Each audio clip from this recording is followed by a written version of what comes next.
So AEW this week did 939,000. That up or down from last week? I think it's about the same.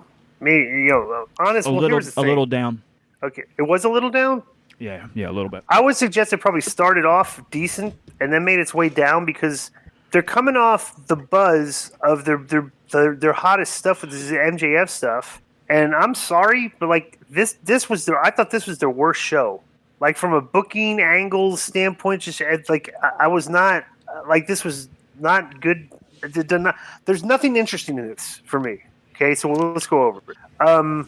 They do the Casino Battle Royal for the main event spot against Jon Moxley later in the show.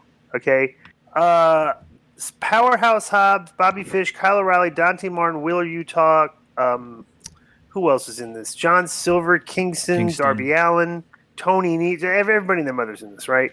But dude, it's like this to me is like when you do these battle royals and they're you're fighting for something and you're investing 25 minutes of TV time in this.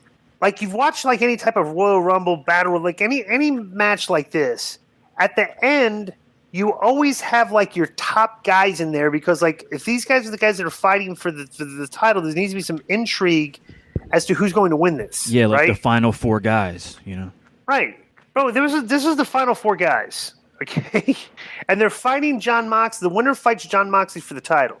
As soon as it came down to the final four, it's like I knew the finish of the main event on the show.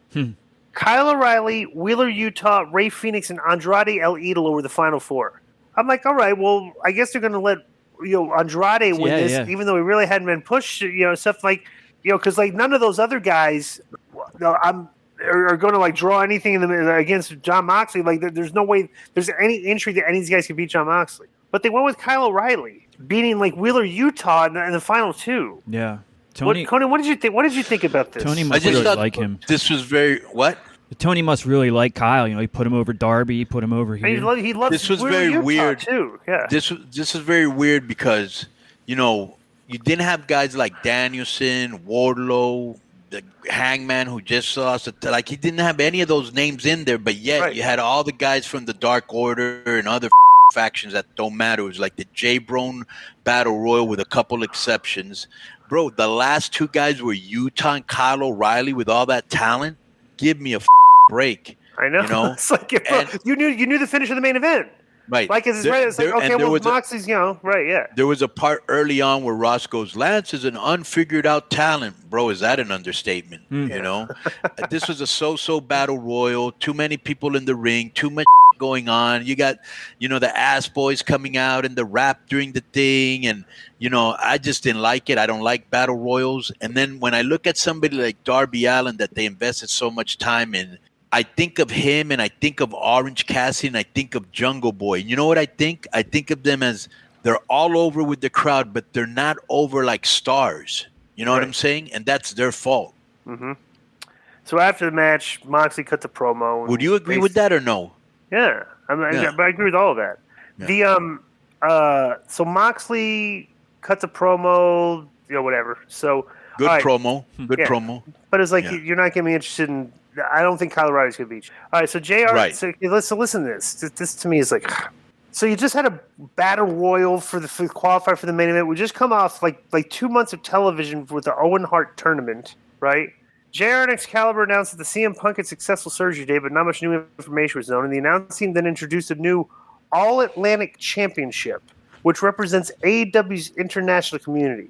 They announced an 8-man tournament would begin tonight, with the inaugural champion crowned at Forbidden Door. There are 4 qualifying matches, and 4 we will determine the champion at Forbidden Door. Bro, how excited are you by what I just explained? By what I just said, bro? This seems like a millennial thing where like everybody has a participation trophy, everybody has a title, everybody's in a tournament, everybody has a cup. Remember when that girl actually won a cup for winning her 50th match? Right. And I was like, come on, dude. Somebody pointed out on Twitter that the All-Atlantic title had flags of Japan and China. Now, me being in the Navy, I can guarantee you they're not in the Atlantic, they're in the Pacific. So that makes absolutely no sense.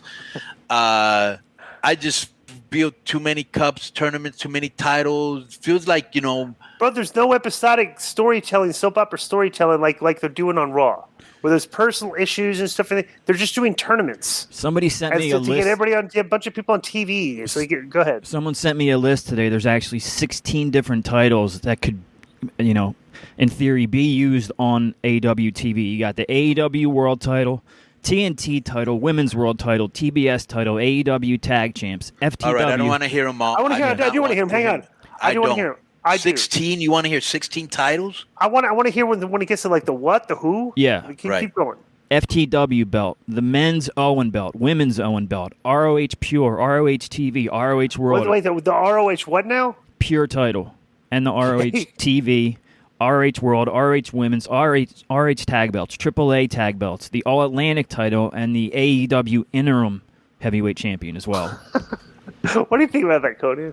Yeah, it's too many, bro. It's way too. It's ridiculous. It dilutes the product. It dilutes the importance of it. Everybody has a title. It means nothing. Here's what anybody logically look at. Here's a problem. Wrestlers are humongous marks for titles. So, like, every time I'm on TV, I'll have wrestlers show up with, like, 3 or 4 belts. And I'm like, where the did you get these belts? And they're like, oh, this indie promotion gave it to me. I go, bro, that belt looks embarrassing. Number one. Number two, nobody knows who the they are. And I'm not going to promote some other company just because you're getting a payday. Take that off,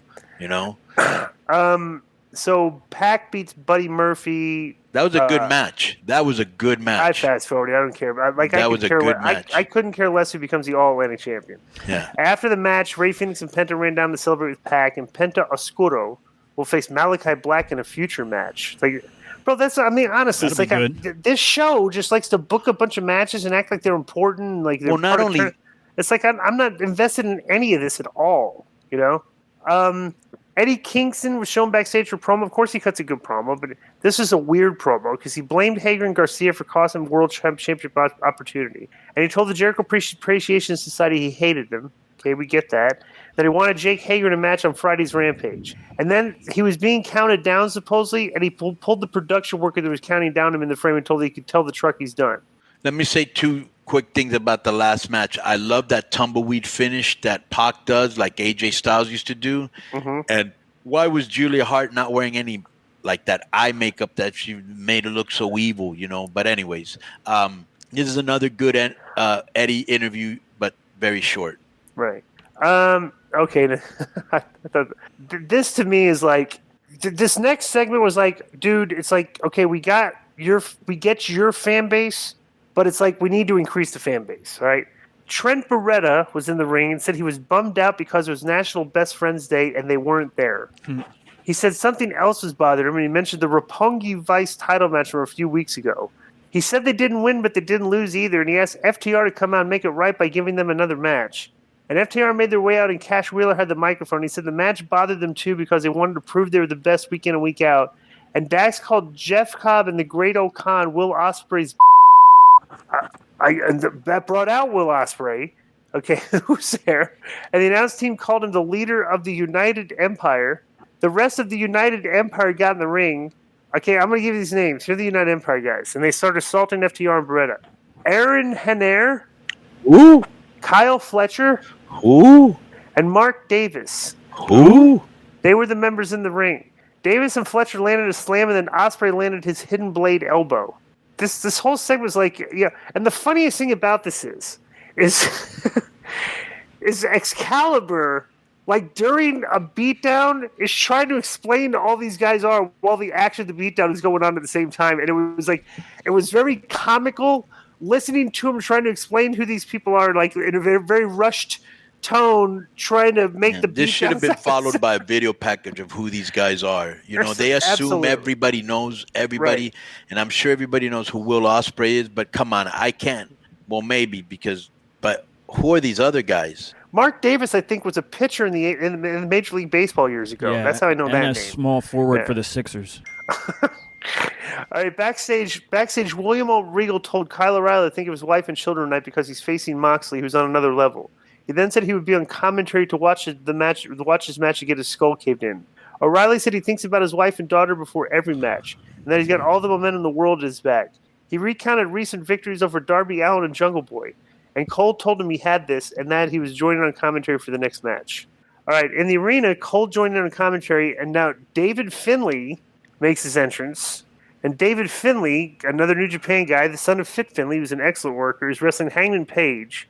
You know, I don't know why did they have this match? What was there? Was there any angle here or anything?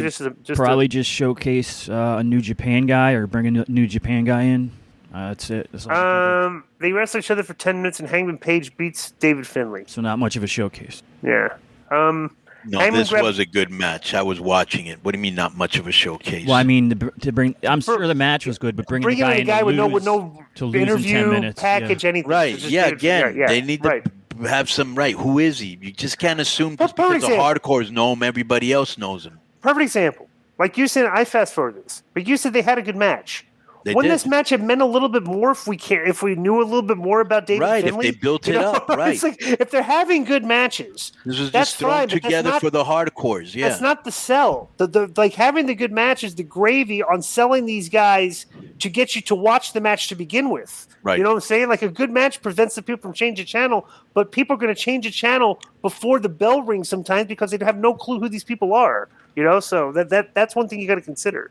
Hangman grabbed a microphone after the match and said there was a lot he wanted to say about the AEW Championship. He said tonight wasn't the night because he wasn't in the little battle royal and he's not getting a title shot anytime soon.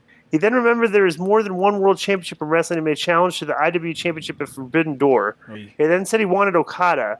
Then Adam Cole came out and reminded Page that he was no longer a champion, told him that he doesn't think like a champion because it might not even be Okada at Forbidden Door. He said it could be his friend Jay White.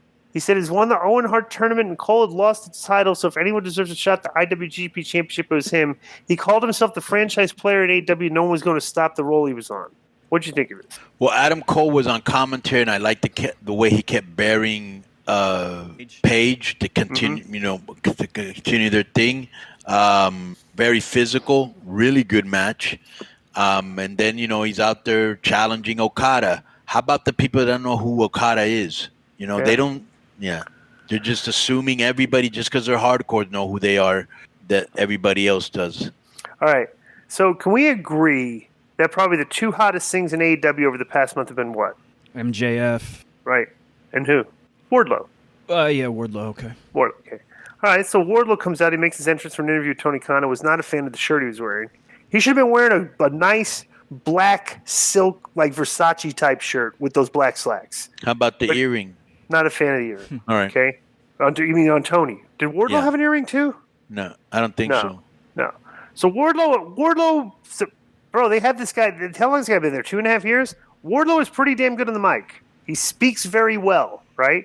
He said if he's not, Wardlow then said he asked not to take part of the Battle Royal because CM Punk is their champion. And Wardlow said he's not tapping him out or pinning his shoulders to Matt. He didn't want him yet. He then turned his attention to another title, and that had an incredible amount of respect as they've fallen because of the last few champions. Wardlow said he had held this title 3 months ago, and he thought about it every day since, and he demanded a shot at the TNT title, which brought out Scorpio Sky. Dan Lambert, I'm gonna make a point here. All right, Dan Lambert and Ethan Page gave chase, so they come out on the ramp and they stop Scorpio. Wardlow said he would wait until Wardlow is 100% until he's 100% because now he's all elite and he's got time. Okay. Then they go backstage, and this, whoever's idea this is, I'm sorry, this might be one of the worst booking ideas I think I've ever heard, okay? Mark Sterling was then showed backstage and said Wardlow could face him in a court of law or face 20 security professionals next week in a handicap match. And they immediately cut away, and it's like, didn't give the announcers time to say, what on earth is he talking about? Like it was like, we're supposed to accept, okay, either get sued or you can face 20 guys in a match. And I'm like, that's actually an angle that they're putting on the show with Wardlow, who's supposed like Wardlow's hot right now. It's like if you want to cool somebody off, is you put him in stupid things and make him look stupid for participating in them. This is ridiculous. What'd you think of this? Same thing. Why is he now been downgraded to working with Mark Sterling, who means absolutely nothing and has zero heat?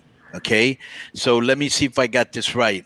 It's stupid enough that he was handcuffed and he came out every week handcuffed and all the other silliness, but him and MJF made it work. But now the new thing is that he can either go to court or he has to fight 20 J-Brones that are security guards, which you know what's going to happen.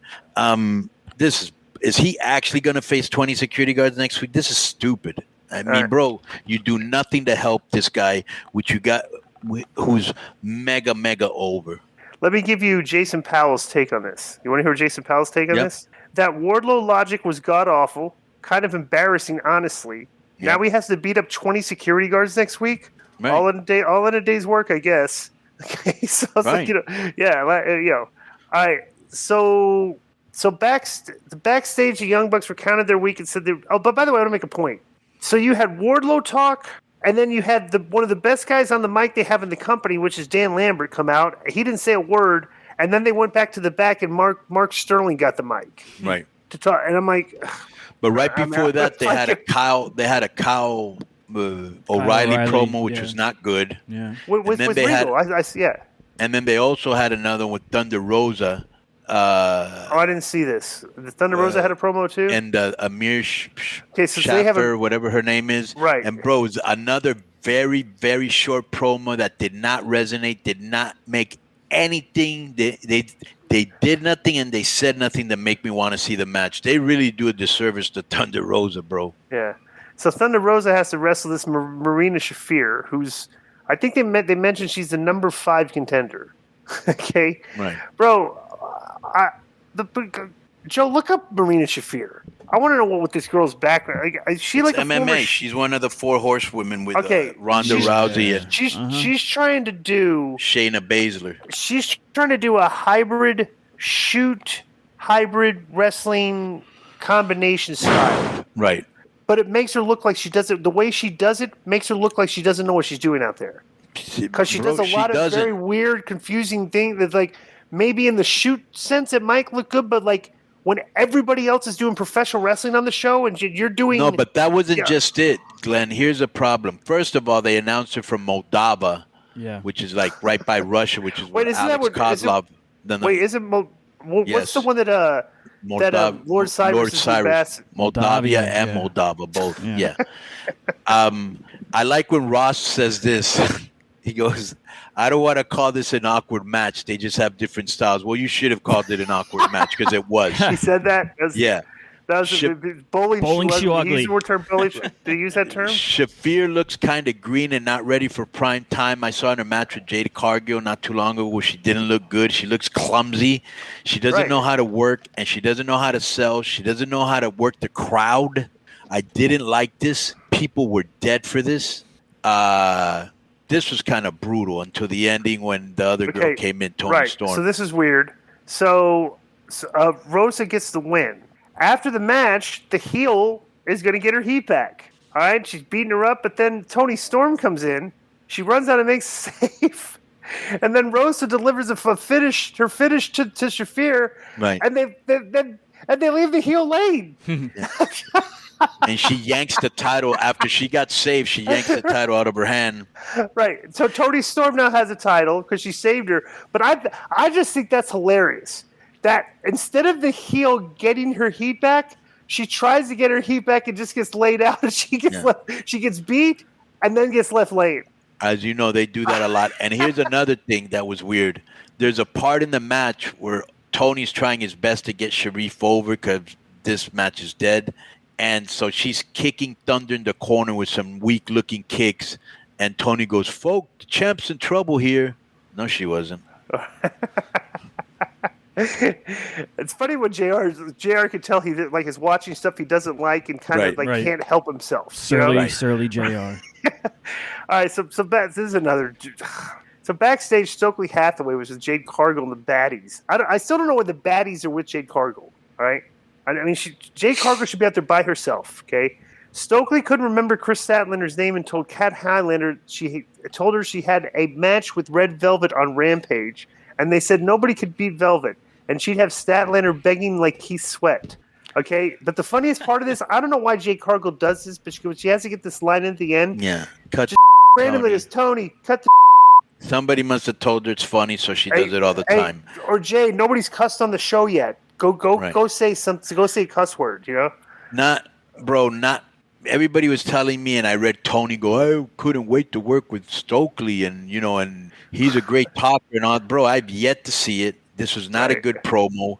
They took Mark Sterling out, which they should have, and I thought good. But then they stuck Stokely in there, which has added absolutely nothing to this. Bro, I think him and Velvet dragged down Jade because Kira actually has some potential. But Jade don't need nobody, bro. She's a walking, standing star by herself. Like, honestly, that should be her spot. She's not that good in the ring. She should have good standalone 5-minute interview segments where she's talking her, looking great by herself, focusing on her. But like, bro, she gets 20 seconds of my time. Right. And it's look like what they do with Bianca, and look at what they do with Jade. Right. Yeah. I mean, it's like that just shows you a big difference right there. I'm not even going to go over the match because you can imagine if you want to watch a good match, watch Moxley versus O'Reilly. Their work is really good right now, but there was no surprise in what was going to happen in this match. Moxley went over in 14 minutes and 32 seconds. Anything more to add about this? Nope. I did like it. It was very physical like you knew it would be, because that New Japan style. We'd already seen a match very similar to it with when we saw Hangman Page and the other guy. Finley or Dave Finley. Yeah, Dave Finley, and I just thought that it was another one of those matches, one of those shows where I always say that looks like it was written by somebody who was on ADD and sticking 10 pounds of, in a 5-pound bag. That's what this felt like. Rushed again. Plus, too, a lot of shit. Yeah, a lot of that makes sense. And, bro, that battle royal was brutal. And all the title stuff is confusing to me. Like, okay, so Moxley's wrestling for what now? The interim belt or the New Japan belt or what the hell's going on? I don't. Let me give you a point here, okay? You know how very well structured WWE lays out their finishes, and a lot of credit to Johnny Ace because he's very good at that. It's true because he was the finishes in WWE sometimes are like 6, 7. Like Booker T told me, right, that when he started working with Johnny Ace, he said it helped his work immensely. So his work went to another level. He said because all he would concentrate on was the finish that Johnny would give him. Because the finishes are long. It's and he would just get in the ring and just call some until they got into the finish, which is kind of easy. It's kind of easy to do than having to remember your whole thing because when you get comfortable calling stuff in the ring and you're good at it and you got your skill set, it's very easy to get out there and be rocking and rolling. When you're calling it, boom, and you're getting all your right. Then they start to finish, right, bro. Think about these are two guys that are members of factions. Think about how a well-structured finish you could have done here with the guys trying to interfere and other guys trying to save them and stuff and everything.